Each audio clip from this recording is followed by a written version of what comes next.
வணக்கம் சார். வணக்கம் சார், இந்த குரு பயிற்சி நம்ம மக்களுக்கு எப்படி சார் இருக்க போகுது? நவகிரகத்துல மிக முக்கியமான கிரகமாக பார்க்கப்படக்கூடியது குரு பகவானுடைய பயிற்சி. சோ பொதுவா சாமானியர் தொடங்கி வெகுஜன மக்களா இருக்கக்கூடிய நம்ம எல்லாருமே ஒரு நல்ல விஷயத்தை தொடங்கணும்னு சொன்னா குரு பலன் இருக்கா அப்படின்னு தான் பார்ப்பாங்க ஜாதகர்கள்.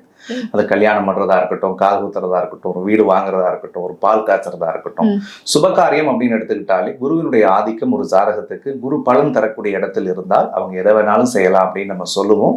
சோ அப்படிப்பட்ட நவகிரகத்துல நல்ல கிரகமாக விளங்கக்கூடிய குரு பகவான் கிட்டத்தட்ட ஒரு வீட்டுக்கு ஒரு வருட காலங்கள் இருந்த ஒரு பலன் தருவாரு. சோ இந்த குரு பெயர்ச்சி வாக்கிய பஞ்சாங்கப்படி வரக்கூடிய மே மாதம் 26ஆம் தேதி இப்ப இருக்கக்கூடிய மிதுன ராசியில இருந்து தன்னுடைய அடுத்த ராசியான கடகத்துக்கு பயிற்சி ஆகிறார்.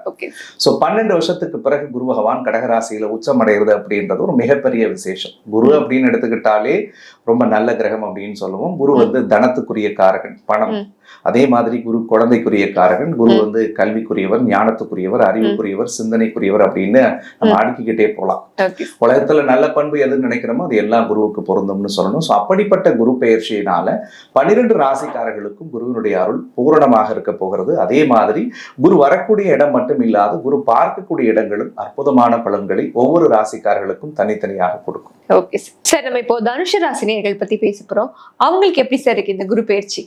தனுசு ராசிக்காரர்களை பொறுத்த வரைக்கும் இதுவரைக்கும் ராசிக்கு 7வது இடத்துல இருக்கக்கூடிய குரு தன்னுடைய அஷ்டமஸ்தானம்னு சொல்லக்கூடிய 8வது இடத்துக்கு 8ல குரு வர்றது உண்மையை சொல்லணும்னா ஜோதிட சாஸ்திரத்துல கொஞ்சம் சவாலான இடம் அப்படின்னு தான் சொல்லுவாங்க. பட் தனுசு ராசிக்காரர்கள் கவலைப்பட வேணாம். அதுக்கு முக்கிய காரணம் தன்னுடைய ராசிநாதனாக இருக்கக்கூடிய குரு பகவான் கிட்டத்தட்ட 12 வருஷத்துக்கு பிறகு உச்சமடைகிறார். தனுசுக்கு ராசிநாதன் மட்டும் இல்ல, 4ஆம் அதிபதியும் உச்சமடைகிறார். 4வது வீடு ஒரு ஜாதகனுக்கு சுகஸ்தானம். எப்பொழுதெல்லாம் சுகஸ்தானாதிபதி உச்சமடைகிறாரோ அப்பொழுதெல்லாம் வீட்டுல சுபகாரியங்கள் நடக்கும். அதே மாதிரி அவங்க வாழ்க்கைக்கு தேவையான சுப நிகழ்வுகளும் நடக்கும். அது அவங்களுக்கு வேலை கிடைக்கிறதுல இருந்து, கல்யாணம் நடக்கிறதுல இருந்து, ஒரு புத்திர வாக்கியம் கிடைக்கிறதுல இருந்து, சுய தொழில் சுய முடிவுகளை எடுத்து அதுல வெற்றி பெறதுல இருந்து, அந்த விஷயங்களை எல்லாத்தையும் இந்த வருடத்தில் கடவுள் அவர்களுக்கு நடத்தியே தீர்வார். அதுல மெயினா ராசி அதிபதி உச்சம் அடையும் பொழுது ஒரு இனம் புரியாத தன்னம்பிக்கையும் தைரியமும் அவங்களுக்குள்ள வரும். நேத்திக்கெல்லாம் தொடணும் அப்படின்னு நினைச்சு பயந்து வேணான்னு ஒதுங்கி வந்த விஷயங்கள்லாம் இன்னைக்கு துணிச்சலோட தொடுவாங்க. நேற்றுக்கு ஒரு விஷயத்த நான் ஆரம்பிச்சேன் எனக்கு பெண்டிங்ல இருக்கு சார், என்னால அதை எக்ஸிக்யூட் பண்ண முடியல சார், ஐடியா வரைக்கும் வந்து தள்ளி போச்சுன்னா 26க்கு பிறகு அப்படி உட்கார்ந்துகிட்டே எல்லாத்தையுமே நடத்துவாங்க. அதே மாதிரி மெயினா 2வது வீட்டை குரு பாக்குறாருங்க. அப்ப பண விஷயங்கள்ல இருந்து வந்த தட்டுப்பாடுகள் விலகும், பொருளாதார முன்னேற்றம் வரும். கை நிறைய காசை வச்சு 4 பேத்துக்கு இவங்க செலவு பண்ணுவாங்க. ஏன்னா தனுசு ராசியை பொறுத்த வரைக்கும் தான் கொண்ட கொள்கையில விடாப்பிடியா இருக்கக்கூடிய ஜாதகம். ஒரு இலக்கை நோக்கி பயணம் பண்ணா வெற்றி பெறுவார்கள். அந்த இலக்கை நிர்ணயிக்கிறதுக்குள்ள தடைகளும் தடுமாற்றங்களும் வரும். அந்த தடையை இந்த குரு பயிற்சி அவர்களுக்கு நிவர்த்தி பண்ணி 3ல ராகு இருந்து கடந்த 1.5 வருஷமா நிறைய பாடத்தை கத்துக் கொடுத்தது. அண்ணன் தம்பிக்குள்ள சண்டை வந்திருக்கும், பழக்க வழக்கத்துல சண்டை வந்திருக்கும், நண்பர்கள் யாரு, இந்த துரோகிகள் யாருன்றதெல்லாம் காட்டி கொடுத்துச்சு. அப்ப அந்த விஷயத்துல இருந்தெல்லாம் மீண்டு இவர்கள் வெற்றி நடை போடுவார்கள். இவர்களை விட்டு விலகிய உறவுகள் இவங்களை தேடி வரும். இவங்களை புரிஞ்சுக்காத ரத்த சம்பந்தமான உறவுகள் இவர்களை புரிந்து கொள்வார்கள்.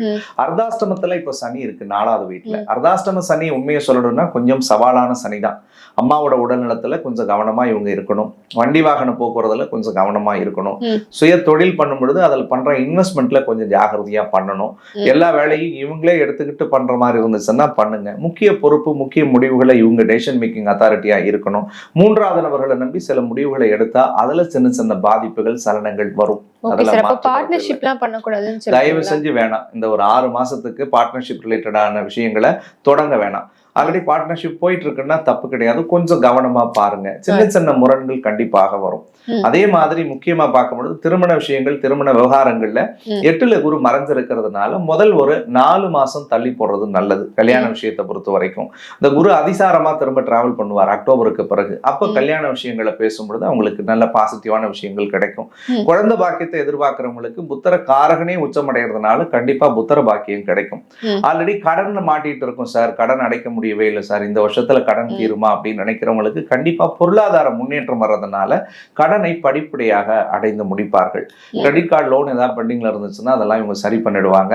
தேவையில்லாத செலவுகளை இந்த வருஷத்துல குறைக்கிறதுக்குரிய ஒரு பீரியட் இந்த குருவே கற்றுக் கொடுக்கும் இவங்களுக்கு. இதெல்லாம் நீ பண்ணணும் பண்ணக்கூடாது அப்படின்லாம் டைம்லைன் மாதிரி போட்டு கொடுத்துருவாருன்றீங்க. நிறைய பேருக்கு பூர்வீகத்தை விட்டு கொஞ்சம் இந்த வருஷம் பிரிஞ்சு இருப்பாங்கம்மா.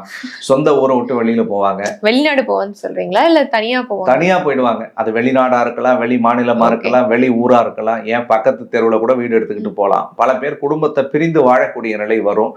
பல பேர் வந்து சொந்த ஊர், சொந்த மண்ணு, சொந்த பூமியை விட்டு வெளியில போறதுக்குரிய வாய்ப்பு வரும். நீங்க கேட்ட மாதிரி அப்படி வர வாய்ப்பு நல்ல வாய்ப்பா இருக்கட்டும். ஒரு வெளிநாட்டுக்கு படிக்க போறதோ, ஒரு வேலைக்கு போறதோ, ஒரு நல்ல தொழில் தொடங்க போறதோ, அந்த மாதிரியான விஷயங்கள் நடந்துச்சுன்னா ரொம்ப சந்தோஷம்.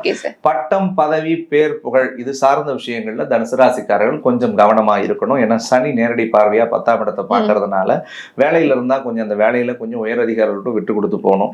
தொழில் பண்ணீங்கன்னா அந்த தொழில கொஞ்சம் இன்வெஸ்ட்மெண்ட் எல்லாம் முன்னாடி சொன்ன மாதிரி ஒரு 6 மாசத்துக்கு பார்த்து செய்யக்கூடிய நிலைகளை வச்சுக்கணும்.